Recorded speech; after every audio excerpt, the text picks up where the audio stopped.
I remember being, a 20-year-old someone saying, well, what's your purpose in life? And I was like, I've got to figure it out at 20, like my the purpose of what, I just was very overwhelmed. Yes. The pressure. So much pressure. And then when you get to the point where like, well, maybe I'm not doing that anymore that I thought was my purpose. What does that mean? Does that mean I'm not living on purpose anymore?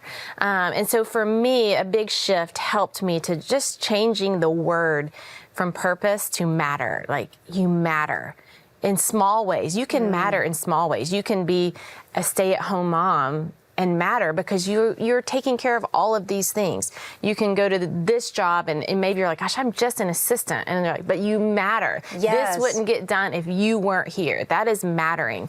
And so boiling it down to something so small has been really helpful for me in the season where, I'm driving my kids from, all these like point A to B a million times, all these little that just feel so small, but they matter. Absolutely. And the fact that I do it means I matter. And so it's been really helpful for me to boil it down to something small like that and see that even the small ways in which we matter are important, not just the grand. I heard it from Elizabeth Gilbert, author, and she told this story. And it was really one of those moments that it clicked for me, that I saw it differently.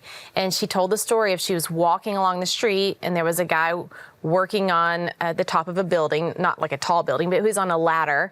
And she's like, I walked by and the ladder was a little bit wobbly. And she's like, I just got really nervous that something was going to happen to him. Like, what if this ladder just like fell and she's like, so I just like held the ladder. And she's like, he never looked down to see that I was holding the ladder. She's like, I stood there for like 20 minutes, just held the ladder. And then he started to come down and I walked away. And she's like, maybe I existed on this planet to make sure that he didn't fall. Maybe purpose is as small as that little thing. Nobody else saw it, but I mattered to him in that moment. And I think it is. It's like it can be the smallest little thing, but when we shift it from it has to be big and grand and really on this scale, when we shift it to be, how do you matter in something small? Yes. I think it can take a whole lot of pressure off of us.